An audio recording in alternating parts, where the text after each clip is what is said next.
The data slate felt cold against Governor Matthias Kell's palm as he stood on the balcony of the Administratum Spire at the 19th hour, watching the lights of the hive city spread below like an infection across diseased flesh. The number displayed on the screen had not changed in the 17 minutes since he had last looked at it. 3,700,412. That was how many citizens would die today to meet this month's tithe demands. He had already signed the authorization.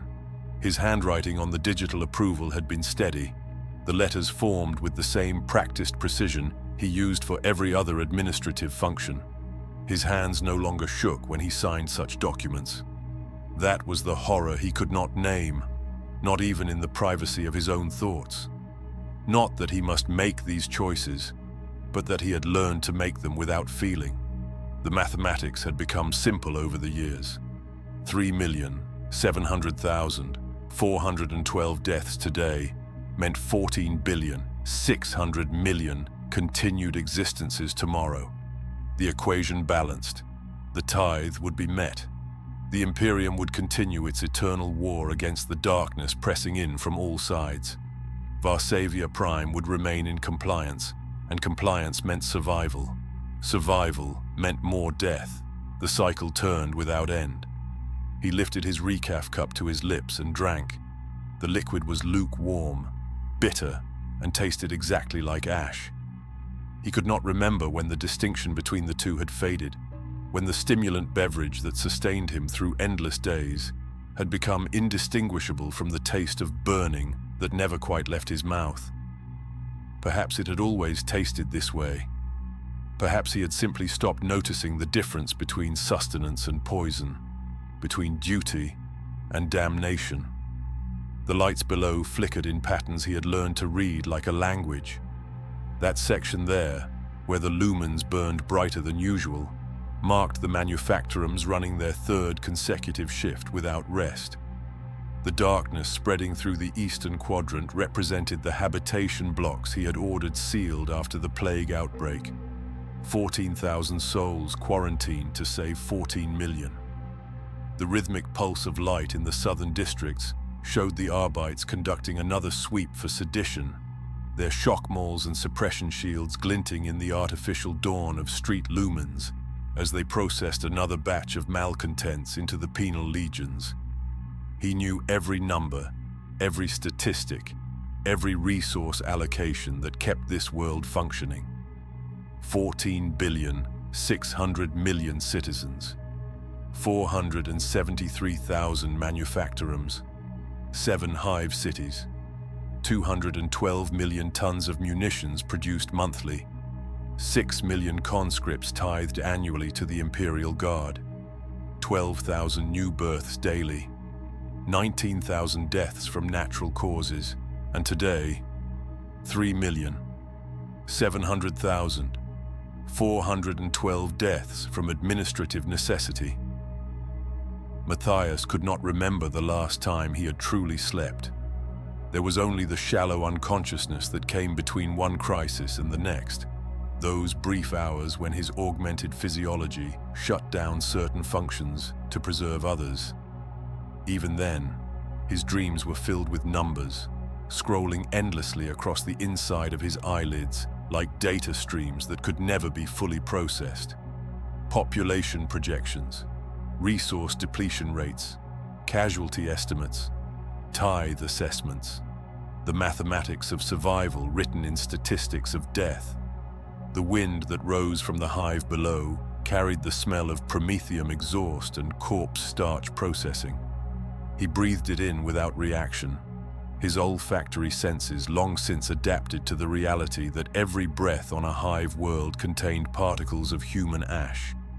They burned the dead in the lower levels, where the heat could be recycled into the factorums, and nothing was wasted, not even the bodies of those who had already given everything in service to production quotas.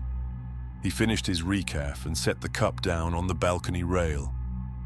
Somewhere far below, 3,700,412 human beings were dying, according to the authorization he had signed. He had not always been this way. The thought arrived unbidden, cutting through the comfortable numbness like a blade through necrotic tissue. 23 years ago, he had been someone else entirely, a younger man with his father's name and none of his father's understanding, a fool who believed that compassion and efficiency could coexist in service to the Imperium. Matthias remembered his father as a distant figure, more ghost than man, always locked behind the brass-reinforced doors of the council chambers. He would see him in passing, bent over endless scrolls of parchment and flickering data screens, his spine curved like a question mark that had forgotten its purpose. Even at family gatherings, the few that protocol demanded, his father's eyes had held that same faraway look, as if he were calculating something that existed beyond the present moment, beyond the room, beyond the reach of human connection. They had found him on a morning much like this one, slumped at his desk in the private study, one hand still gripping a stylus, the other resting on a grain production report for the southern continent. The Medici said his heart had simply stopped, exhausted beyond the capacity of even augmented organs to continue. He was 71 years old and had served as Planetary governor for 46 of them. The funeral rites lasted 3 days. The mourning period was suspended after 6 hours due to administrative necessity.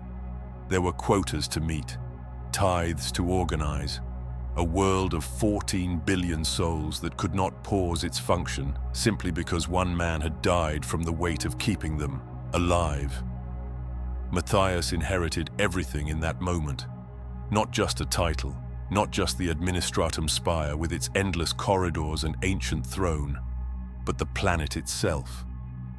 Varsavia Prime, a mid-tier imperial world whose designation in the vast bureaucracy of the Imperium marked it as neither particularly valuable nor entirely expendable. 14 billion citizens spreading across 7 hive cities and the agricultural wastes between them.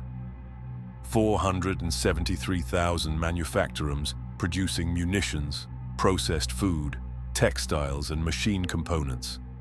12 agri-combines working poisoned soil to coax enough nutrition to prevent mass starvation. A planetary defense force of 6 million, tithed annually to the Imperial Guard's endless appetite for bodies.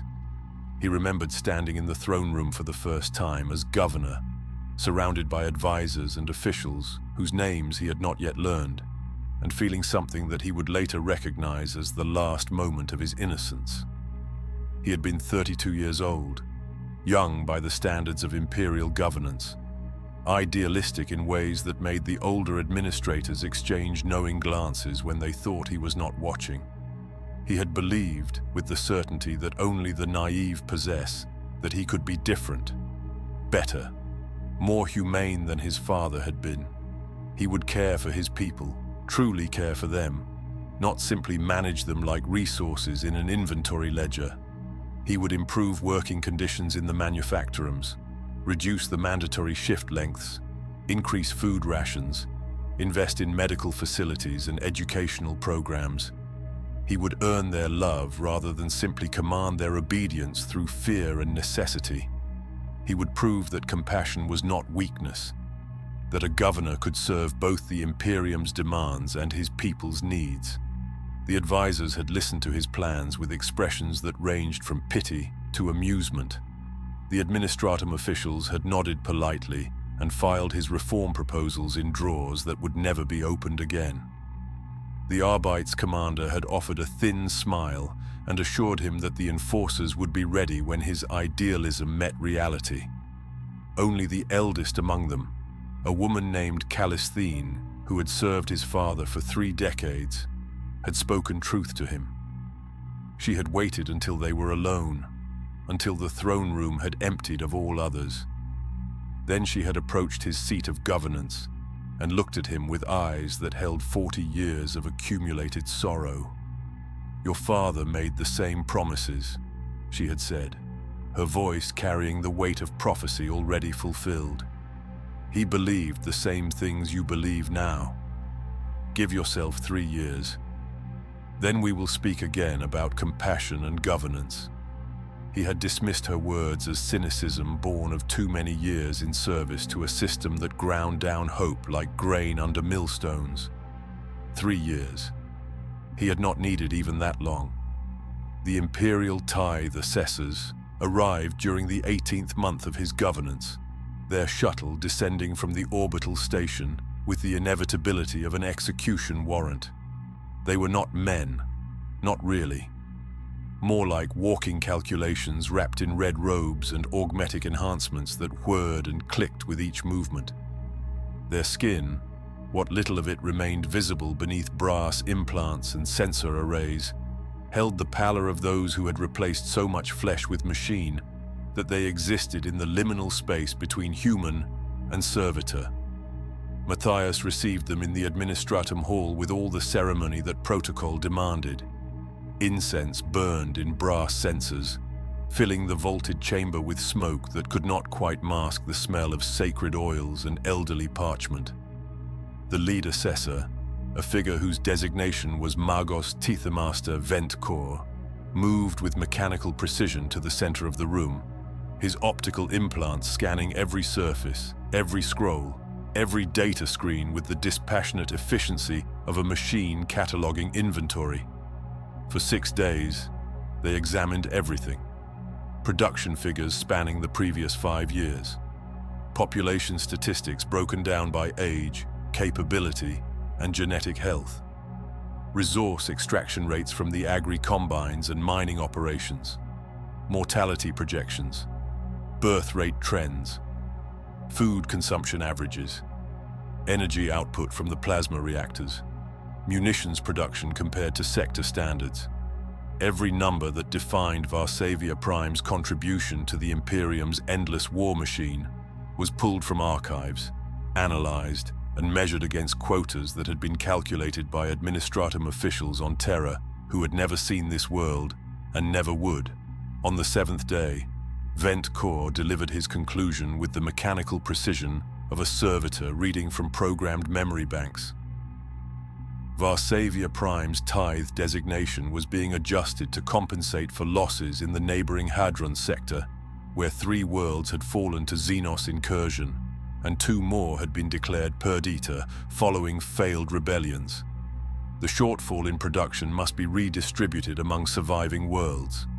The mathematics were simple, absolute, beyond question.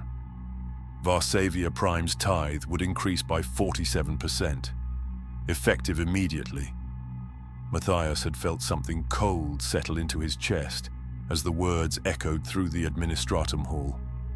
47%. He tried to make the assessor understand. His people were already working at capacity. The manufactorums ran 20-hour shifts.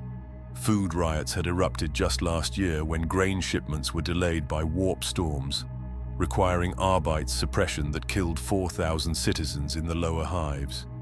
The medical facilities were overwhelmed. The mortality rate among factory workers had increased by 12% in the past 3 years. To increase production by 47% would require measures that bordered on the impossible. Reduced rations, extended work shifts to 22 hours, conscription of the elderly and children into the labor forces, suspension of all medical care for non-essential personnel, conversion of remaining green spaces into additional manufactorum complexes. The mathematics of it were clear, and they were written in suffering on a scale that made his reformist ideals seem like the fantasies of a child playing at governance. Vent Corps had listened to his protests with the patience of a machine waiting for a malfunction to correct itself. When Matthias finally fell silent, the Magos Tithemaster spoke with the inflectionless tone of someone delivering information rather than judgment. "The tithe is not negotiable," he said. "Failure to meet imperial demands constitutes dereliction of duty. Continued failure constitutes treason against the God Emperor and the Imperium of mankind. The penalty for treason is exterminatus. Compliance is mandatory. Compliance is survival." In that moment, standing before these red-robed figures who embodied the Imperium's absolute indifference to individual suffering, Matthias understood what his father had known and what Callisthene had tried to tell him. He had no real power, no true choice. He could kill millions slowly through overwork and starvation, grinding them down over years until the tithe was met. Or he could refuse and watch billions die in minutes as orbital bombardment reduced Varsavia Prime to ashes and radioactive glass. His hand had trembled when he reached for the stylus. The first time. The last time. He signed the new tithe agreement in the flowing script that had been drilled into him since childhood, each letter perfect despite the screaming in his mind. The assessors departed 3 days later, their shuttle ascending through Varsavia Prime's polluted atmosphere like a verdict returning to the heavens. The new tithe agreement sat in Matthias's private study, stamped with seals that carried the authority of terror itself. 47%. The number had become a weight he could feel in his chest, pressing down with every breath, a mathematical representation of suffering that had not yet begun, but was now inevitable. The months that followed revealed the practical reality of governance at this scale. He could not simply order production increases and expect the world to comply.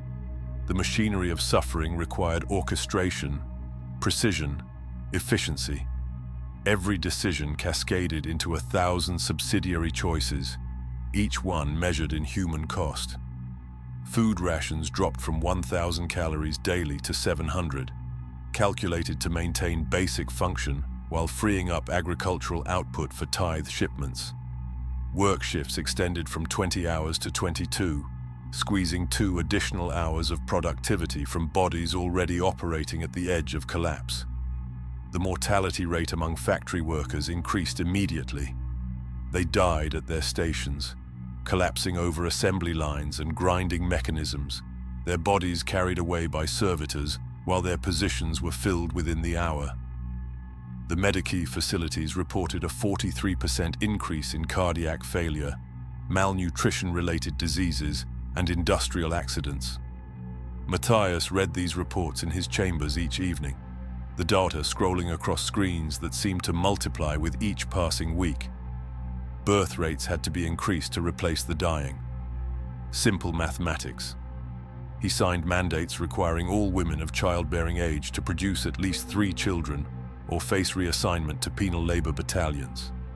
The ecclesiarchy supported the decree, framing it as holy duty to the God Emperor. The Arbites enforced it with the mechanical efficiency they brought to all imperial law. Within 6 months, the medical facilities were overwhelmed with pregnancies. Within a year, the orphanages swelled with children whose mothers had died in childbirth, their bodies too weakened by malnutrition to survive the delivery of the future workforce. He told himself this was necessary. The alternative would be worse. He was saving billions by sacrificing thousands. The mathematics justified everything. The Imperium required this planet's production, and the Imperium's survival meant humanity's survival. Individual suffering was meaningless, measured against species-wide extinction. These phrases became mantras he repeated in the silence of his private chambers, prayers to a god of numbers who demanded blood as offering. When workers in Manufactorum 7 Gamma organized a protest, refusing to report for their shifts and demanding the restoration of previous rations, Matthias understood that hesitation would be interpreted as weakness. Weakness would spread like contagion through the other factorums. Production would fall. The tithe would fail. Exterminatus would follow. The choice was already made before he gave the order. The Arbite's suppression took 4 hours. 2,000 workers died in the corridors of 7 Gamma, cut down by shock mauls and suppression fire. Their bodies were not wasted.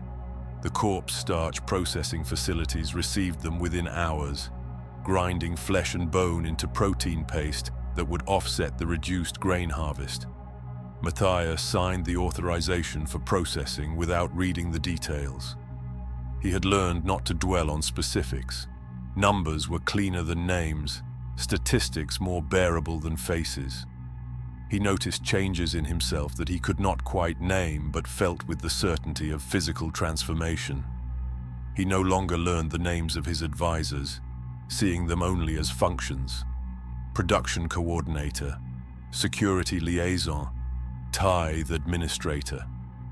They became interchangeable components in the machinery of governance, their individual identities irrelevant to their utility. When one died or was reassigned, another filled the position, and Matthias could not have said which specific person had occupied the role before or after. He stopped visiting the lower levels of the hive. The official reason given to his staff was security concerns, but the truth was simpler and more shameful. He could not face what his policies had created. The gaunt faces pressed against the viewing platforms as his transport passed. The children with distended bellies and hollow eyes. The workers who stumbled through their shifts like animated corpses, kept moving only by stimulants and the threat of penal reassignment. Instead, he ate alone in his chambers while reviewing casualty reports. The food served to him was rich, nutritious, calibrated to maintain his health for the decades of service still expected. It tasted like ash in his mouth, but he consumed it with the same mechanical efficiency he brought to every other function. His body was a resource that needed maintenance, nothing more. The isolation might have been bearable if it had remained complete, but in the third year of the increased tithe, a new crisis emerged from the depths where suffering bred mutation and desperation curdled into something darker than mere rebellion. Reports reached the Arbites from their informants in the underhive. A cult had taken root in the lowest levels, spreading through the worker populations like infection through necrotic tissue. They preached liberation from imperial tyranny, promised salvation from the endless grind of production quotas and starvation rations. Matthias ordered the standard response. Arbites raid teams descended into the underhive with suppression shields and shock mauls, prepared to drag the cult leadership to interrogation chambers where their sedition would be systematically extracted and documented. But what they found in those deep places was something far worse than simple rebellion against imperial authority. The cultists bore marks that made even hardened Arbites veterans recoil in revulsion. Flesh twisted into unnatural configurations, eyes that wept blood and saw things beyond the veil of reality, symbols carved or branded into skin that hurt to look upon directly. They worshipped the ruinous powers, those entities that dwelt in the warp and fed upon the souls of the fallen. Their prayers were obscenities that corrupted the air itself. Their rituals had opened wounds in reality through which things that should not exist had begun to seep. Matthias read the reports in his chambers as dawn light filtered through reinforced windows. His hands did not shake. They had not shaken in a long time. The response was obvious, dictated by imperial law and the simple mathematics of contamination. Chaos corruption could not be negotiated with, reasoned with, or contained. It spread through proximity and thought, infecting the faithful through exposure to its promises of power and release from suffering. The only solution was fire and faith, applied with absolute thoroughness. He ordered a full purge of the underhive sectors where the cult had established its presence. Arbites teams supported by ecclesiarchy priests and armed with flame units descended into the depths. They cleansed entire hab blocks, burning everything that lived and much that did not. The fire burned for 6 days. The smoke that rose from ventilation shafts carried the smell of burning humanity, mixed with something else. Something that made those who breathed it wake screaming from dreams they could not remember. The death toll reached 800,000 by the time the flames finally guttered out and the Arbites declared the sectors sanitized. Matthias signed the casualty reports with the same steady hand he used for all such documents. 800,000 to save billions. The mathematics justified everything. The Imperium's survival demanded such sacrifices. He repeated these phrases to himself in the silence of his chambers, but they had begun to sound hollow, like prayers spoken in a language whose meaning had been forgotten. During the purge, reports reached him of strange phenomena spreading through the hive. Workers in manufactorums untouched by the cult began speaking in tongues, their voices overlapping in harmonies that should not have been possible for human vocal cords. Stigmata appeared on factory floors, blood seeping from the metal plating in patterns that formed symbols no one dared to fully examine. Prophetic dreams swept through the population like fever, workers waking to describe visions of futures that branched and twisted like coral formations growing in the depths of polluted oceans. Matthias dismissed these reports as hysteria, the psychological aftermath of knowing what had transpired in the underhive. But his own sleep became troubled in ways he could not explain to the medici who examined him with increasing concern. He dreamed of standing in darkness so complete that it had weight and texture, pressing against him like the embrace of something vast and impossibly ancient. In that darkness, a figure approached, beautiful and terrible in equal measure, wrapped in robes that seemed woven from shadow and starlight. The figure spoke with a voice that resonated in frequencies beyond sound, touching something deep in his consciousness that had not been reached by any words spoken in the waking world. "Your suffering has meaning," the voice said. "Your sacrifices are seen and valued. The things you have done, the necessary atrocities you have authorized, they do not go unnoticed or unappreciated. There are powers that would reward your dedication rather than simply demand more blood. Powers that understand the weight you carry and would offer you the strength to bear it. Powers that would not ask you to become less than human in service to their will." He woke screaming, his throat raw, and his bedclothes soaked with sweat that smelled of fear and something else, something chemical and wrong. The confessor assigned to his household performed cleansing rituals, anointing his chambers with sacred oils and chanting prayers of protection that echoed off walls which had witnessed 3 generations of governors. But the dreams persisted. Each night the figure returned, its voice growing more familiar, more comforting, until Matthias began to dread not the dreams themselves, but the moment of waking, when he was torn away from the only presence that seemed to understand what he had become. He began to wonder, in those grey hours before dawn, when thought became dangerous, if there was truly any difference between serving the Emperor and serving chaos, beyond which master consumed you more slowly. The Inquisitor arrived unannounced on the 4th day after the purge was declared complete. Her shuttle descended without requesting clearance, ignoring every protocol that governed arrivals at the Administratum Spire. Matthias learned of her presence only when his chamber doors opened, and she stood framed in the threshold, flanked by 2 silent figures in carapace armor whose faces were hidden behind helmets that reflected nothing. Inquisitor Valdane was ancient. Not merely old, but ancient in a way that suggested she had been preserved past any natural span through augmetics and technologies he could not begin to identify. Her left eye was a brass optical implant that clicked and whirred as it focused on him. Her right hand was mechanical, the fingers articulated with a precision that made them seem more graceful than flesh. When she spoke, her voice carried an authority that made planetary governors and chapter masters alike feel like children caught in transgression.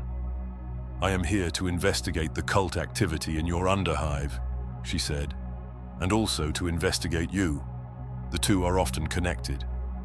For 3 days she examined everything, his records dating back to the moment he inherited governance, every decision he had made, every order he had signed, every compromise he had authorized. She interviewed his advisors, his confessors, his household staff.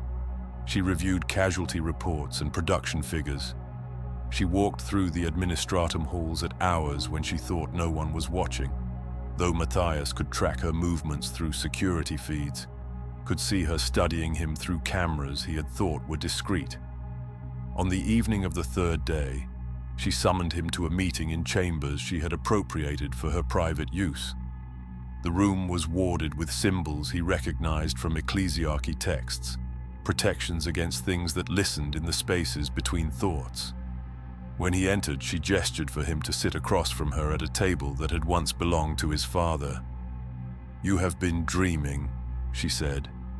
It was not a question. Matthias felt his throat constrict. To admit to such dreams was to confess potential corruption, to invite the very investigation that could end with his execution, or worse. But lying to an inquisitor was suicide of a different variety, slower and more painful. He nodded once, unable to force words past the fear that had suddenly become tangible in his mouth. Valdane did not react with the horror or condemnation he expected. Instead, something that might have been sympathy flickered across her augmented features. "All planetary governors dream," she said. "The question is whether you understand why." She produced a data slate and set it on the table between them. On its screen scrolled names and designations he did not recognize. Planetary governors from across the Imperium, hundreds of them, thousands perhaps. As he watched, she began to speak, and what she revealed shattered the few remaining illusions he had clung to in the darkness of his chambers. "Every planetary governor faces what you face," she said. "The tithe system is designed to be impossible. It is designed to break those who rule, to grind them down until only their function remains. The Imperium does not want compassionate leaders who agonize over difficult choices. It wants efficient administrators of suffering who can make terrible decisions without hesitation, without remorse, without the weakness of human feeling that might cause them to prioritize mercy over necessity." She expanded the data slate's display, and Matthias saw records he wished he could unsee.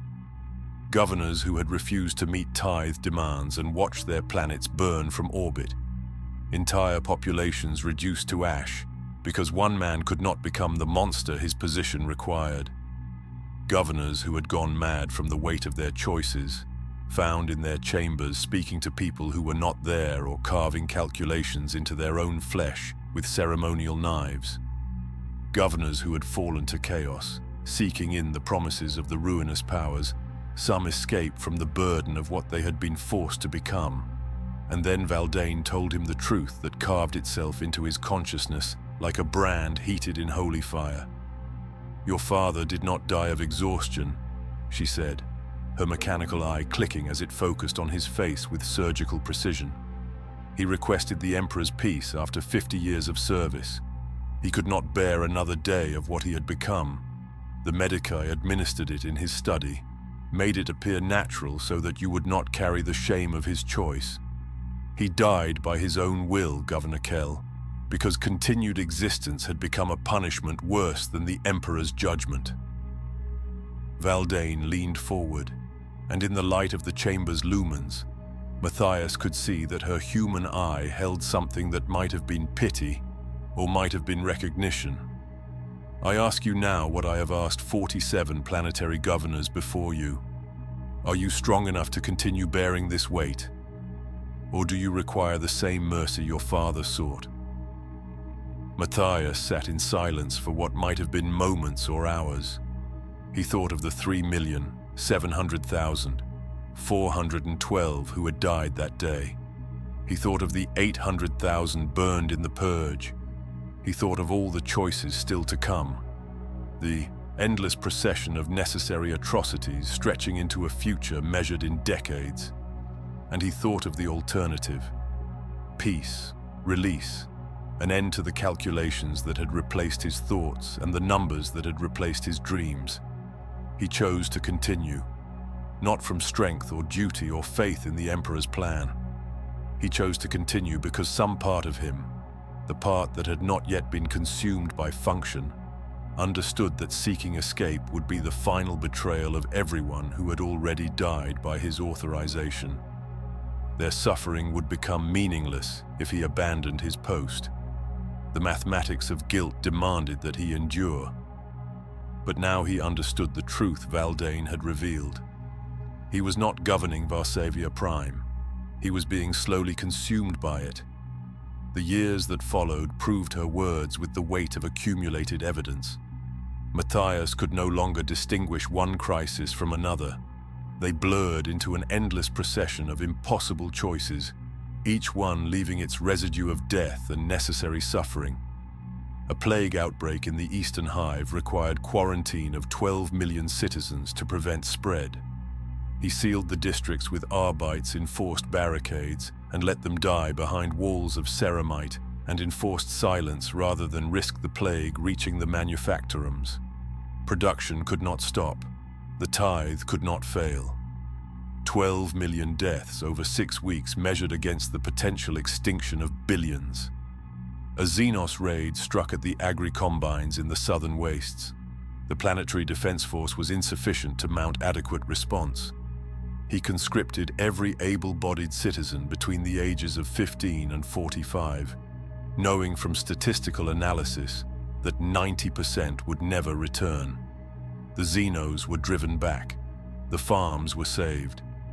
6 million conscripts died in actions that would never be recorded in any history, save the casualty ledgers that accumulated in his private archives. An ecclesiarchy bishop arrived with mandates from the synod, demanding construction of a new cathedral to replace the one damaged in the Underhive purge. The project would require resources equivalent to 17 hospitals. Matthias redirected the funding without hesitation. Faith was more valuable than medicine for maintaining order. The sick would die regardless. Better that they died believing their suffering had purpose. His physical form changed in ways that mirrored his internal transformation. He stopped eating regularly, sustained instead by stimulants and nutrient supplements administered through ports installed in his forearms. His hair whitened, not from age, but from the constant flood of chemicals that kept his mind functioning past the point where organic biology would have demanded rest. His eyes developed a permanent bloodshot quality from staring at data screens for 20 hours daily. The capillaries burst and never healing. He had extensive augmetics installed, not for enhancement in the traditional sense, but to optimize himself for the function he served. Cognitive implants that allowed him to process information faster, to hold multiple data streams in active memory simultaneously. Neural suppressors that dampened emotional responses, reducing them to manageable data points that would not interfere with decision-making efficiency. Sleep regulators that allowed him to function on 2 hours of unconsciousness per cycle. He became more machine than man, optimizing his biology for the singular function it served. His dreams, when the neural suppressors allowed them through, were no longer troubled by figures in darkness or voices promising comfort.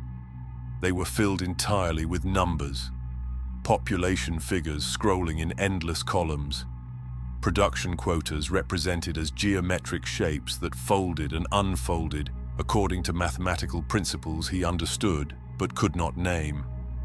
Casualty projections rendered as three-dimensional graphs that extended into futures measured in decades and deaths measured in millions. He no longer remembered what it felt like to care about individual human beings. The concept itself had become abstract, meaningless, like trying to recall the taste of a food he had never eaten. 32 years after signing his first tithe agreement, Matthias received notice of another assessment, but this one carried seals and authorizations that marked it as different from all that had come before. Not sector officials or Magos tithe masters, but a delegation from Terra itself, from the administratum's highest echelons, from the institutions that sat at the right hand of the Golden Throne and spoke with authority that transcended worlds and systems. They arrived with ceremony befitting their station. Their shuttle was escorted by 3 naval destroyers. Their landing was announced by trumpet fanfare and the massing of every official on Varsavia Prime who held rank sufficient to witness such an event. Matthias received them in the throne room where he had first inherited governance 3 decades prior, standing before the seat his father had occupied and his grandfather before that, wondering distantly if any of them had faced what he now faced. For 11 days, the delegation reviewed everything, every decision he had made across 32 years of governance, every compromise signed, every atrocity authorized, every impossible choice reduced to policy and implemented with mechanical efficiency. They examined casualty figures that numbered in the tens of millions. They analyzed production outputs that had exceeded every quota despite losses that should have crippled the planet's capacity. They interviewed survivors of purges and suppressions, workers whose bodies bore the marks of 3 decades of accelerated exploitation. Matthias expected condemnation, perhaps even execution for the horrors he had perpetrated in the Emperor's name. He had compiled mental lists of justifications, explanations for choices that could not truly be explained, mathematical proofs that his atrocities had been necessary and therefore righteous. But he discovered, as he stood before the delegation on the 12th day, that he did not possess the capacity for shame anymore. Whatever mechanism allowed for self-judgment had been excised or atrophied, replaced by augmetic efficiency and neural suppression. Instead of condemnation, they praised him. His efficiency was exemplary, they declared. His production quotas had not merely met requirements, but exceeded them by margins that warranted formal commendation. His willingness to make difficult choices without hesitation marked him as an ideal servant of the Imperium, a governor who understood that compassion was luxury the Imperium could not afford, and that mercy was weakness that led only to greater suffering. They offered him promotion, a sub-sector governorship, authority over 20 worlds instead of 1, 10 times the responsibility, 10 times the power, 10 times the resources under his management. They explained the position with the same mechanical precision the tithe assessors had used 3 decades prior when they delivered his first impossible mandate. He would coordinate production across multiple systems. He would balance resource allocation on scales that dwarfed anything he had managed on Varsavia Prime. He would make choices that would determine the fates of not billions, but hundreds of billions. As they spoke, describing the honors and authorities being bestowed upon him, Matthias caught sight of his reflection in the polished floor of the throne room. The lumens overhead created a perfect mirror in the black marble, and what looked back at him was no longer recognizably human. Augmetic implants covered half his skull. His eyes were more lens than organic tissue. His body was a framework of flesh stretched over mechanical systems that hummed with constant operation. He was a function, a calculation engine wrapped in the minimal biology required to maintain the fiction of humanity, decorated with authority and dressed in the robes of governance. He understood with crystalline clarity that this was not a reward. It was a sentence. They were not elevating him but condemning him to become an even greater monster. The moment he had chosen to continue rather than accept the Emperor's peace, the moment he had signed that first tithe agreement with trembling hands, he had doomed himself to this trajectory. Every choice since had been inevitable, each one leading to the next with the logic of mathematics and the weight of necessity. The delegation granted him 3 days to consider the offer, though they made clear that refusal would constitute dereliction of duty and carry consequences appropriate to such betrayal. Matthias returned to his chambers and stood once more on the balcony where he had stood countless times before, watching the lights of the hive city spread below, like infection across diseased flesh. The same view, the same hour, but he was no longer the man who had first stood here 3 decades ago, believing he could be different, better, more human than his father. He could accept the promotion and condemn himself to further transformation, to governance on scales that would require even greater detachment, even more comprehensive augmentation. Or he could refuse and face execution for dereliction, his name stricken from records and his legacy reduced to a cautionary entry in files that no one would ever read. 20 worlds or no worlds, continued becoming or final cessation. The choice should have been impossible, but as he stood there, calculating trajectories and weighing outcomes with cognitive implants that processed faster than organic thought, alarms began to sound throughout the hive. Not the routine alerts that marked shift changes or production quotas met. These were the deep, resonant warnings reserved for catastrophic system failures or enemy action. Through his neural link to the hive's security network, Matthias accessed reports flooding in from every sector simultaneously. Rebellion, the largest uprising in Varsavia Prime's history. 3 decades of accumulated suffering had reached critical mass. Millions were taking to the streets in coordinated action that suggested planning and organization far beyond anything the Arbite's informant networks had detected. They demanded better conditions, reduced tithes, recognition of their humanity. They demanded what could not be given without destroying the system that kept them alive. The solution was obvious.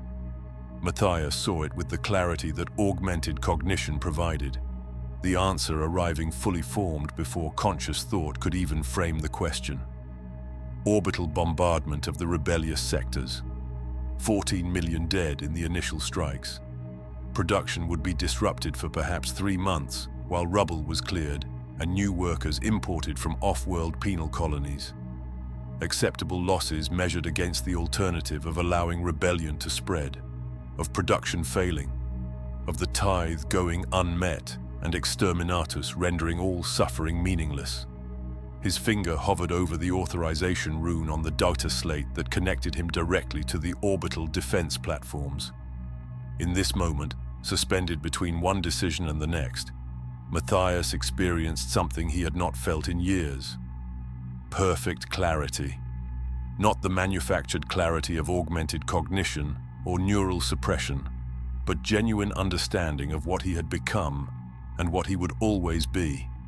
He saw the faces of every person he had condemned across 32 years of governance, not as statistics or casualty figures, but as individuals with names he had never learned and lives he had never witnessed.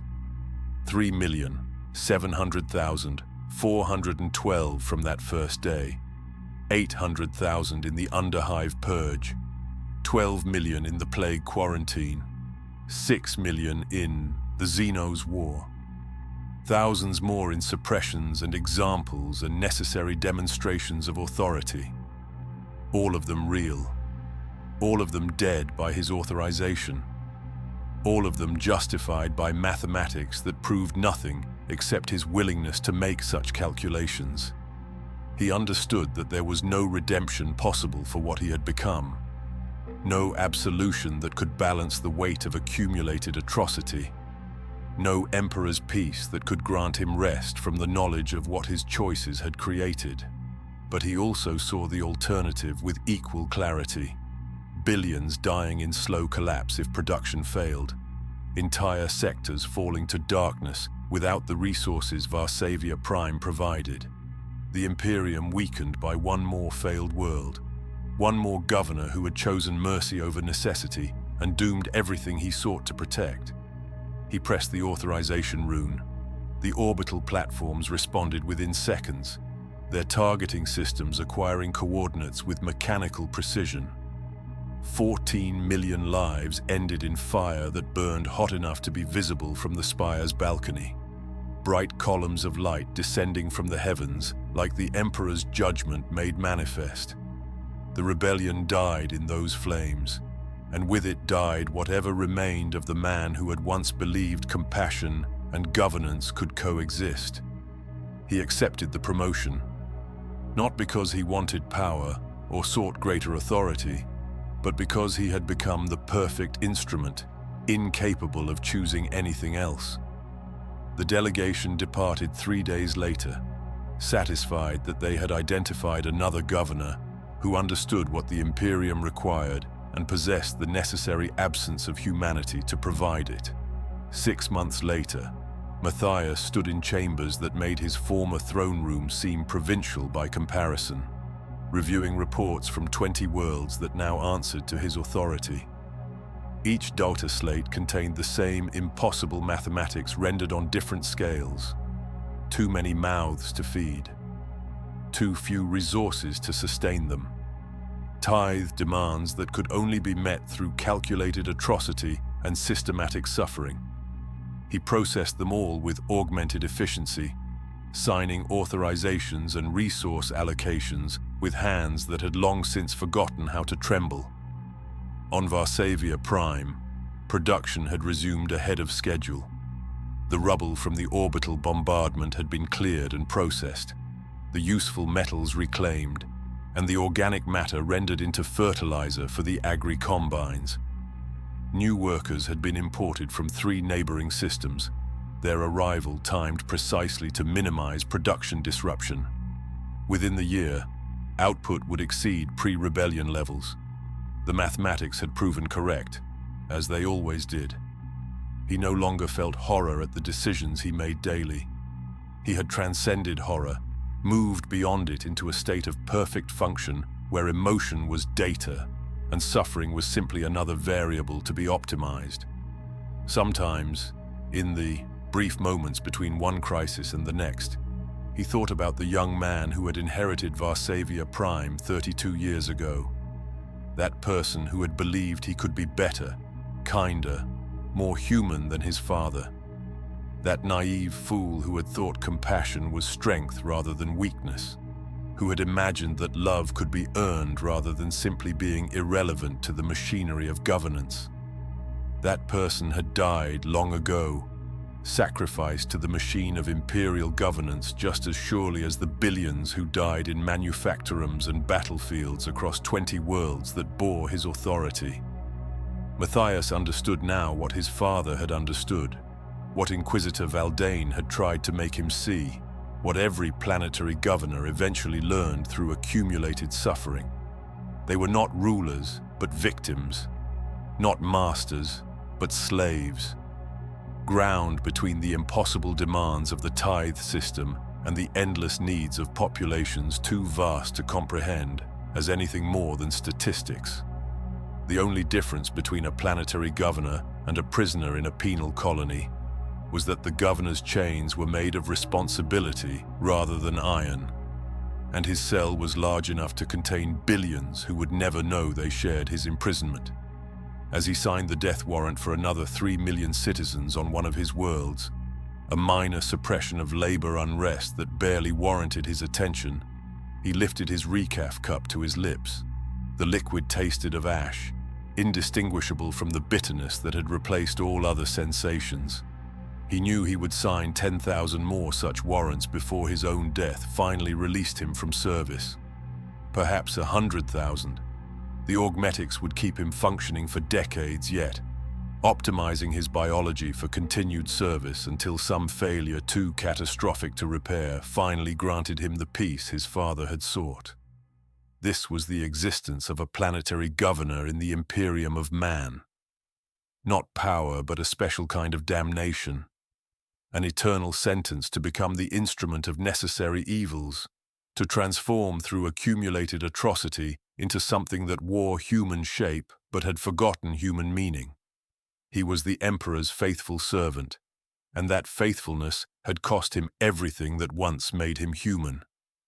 Matthias returned to the balcony, watching lights spread across another world like infection across diseased flesh. Somewhere below, billions lived and died according to calculations he would authorize. Somewhere in the darkness between those lights, suffering accumulated and transformed into the resources that kept the Imperium functioning for one more day. He stood there, waiting for the next crisis, the next impossible choice, the next small death of whatever remained of his soul, and understood finally that this waiting would never end.